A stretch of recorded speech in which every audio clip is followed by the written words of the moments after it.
नमस्कार। आर के Soni music world में आप सभी श्रोताओं का स्वागत है। आज मैं आपको संगीत के अत्यधिक महत्वपूर्ण ग्रंथ संगीत रत्नाकर के विषय में बताऊंगा। प्राचीन काल से आधुनिक काल तक इस क्षेत्र में अनेक ग्रंथ लिखे गए हैं। इन्हीं में से संगीत रत्नाकर भी एक है। इस ग्रंथ के रचयिता पंडित सारंग देव हैं। इनके द्वारा यह 13वीं शताब्दी के पूर्वार्ध में लिखा गया।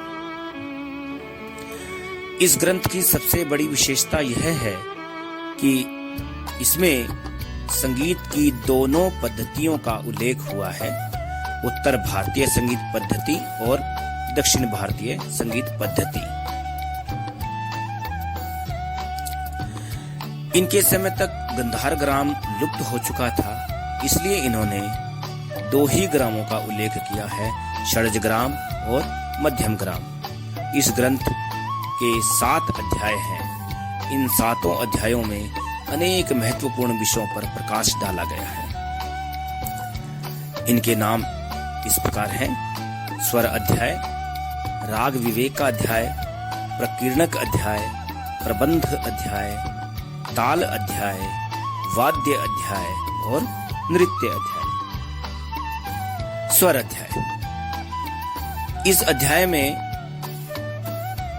नाद, 22 श्रुतियां, 7 शुद्ध स्वर, 2 ग्राम, 14 मूर्छनाएं और राग के 14 लक्षणों के अलावा विकृत स्वरों का भी उल्लेख किया गया है। राग विवेक का अध्याय। पंडित सारंग देव ने समस्त प्रचलित रागों को 10 भागों में विभाजित किया और इन्हें दशविध राग वर्गीकरण कहकर पुकारा। इनके नाम ग्राम राग, राग, उपराग, भाषा, विभाषा, अंतर्भाषा, रागांग, भाषांग, क्रियांग और उपांग। समस्त राग इन्हीं 10 भागों में विभाजित किए जाते थे। प्रबंध अध्याय। नाम से ही प्रतीत हो जाता है कि इस अध्याय में प्रबंध गायन शैली का उल्लेख मिलता है। ध्रुपद गायन शैली भी इसी गायन शैली का बदला हुआ रूप है। ताल अध्याय। पंडित जी ने 2 प्रकार की तालों का उल्लेख किया है, मार्गी ताल और देशी ताल। मार्गी तालें वे थी जो इनके समय में अप्रचलित हो चुकी थी। देशी तालें वे थी जो इनके समय में प्रचलित थी। वाद्य अध्याय। सारंग देव ने समस्त भारतीय वाद्यों को 4 भागों में विभाजित किया था: तत्वाद्य, अवनद्ध वाद्य, घन वाद्य और सुशिर वाद्य।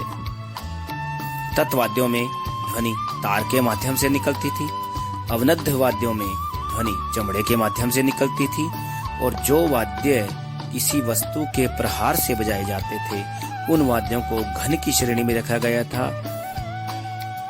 और सुशिर वाद्य वे थे जो कि हवा के माध्यम से बजाए जाते थे। नृत्य अध्याय।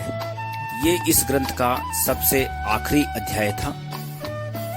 इसमें नृत्य संबंधी अनेक विषयों पर प्रकाश डाला गया है। नृत्य की अनेक भाव भंगिमाओं का उल्लेख भी इस ग्रंथ में मिलता है। इतने विषयों का उल्लेख था इस महत्वपूर्ण ग्रंथ में। आज भी शोधार्थी जब अपना शोध करते हैं, शोध कार्य करते हैं, तो वो इस ग्रंथ की सहायता लेते हैं। तो आशा करता हूं कि ये विषय जब आप सुनेंगे तो आप इस ग्रंथ के विषय में कुछ न कुछ अवश्य जानेंगे। आज के वीडियो में इतना ही। नमस्कार।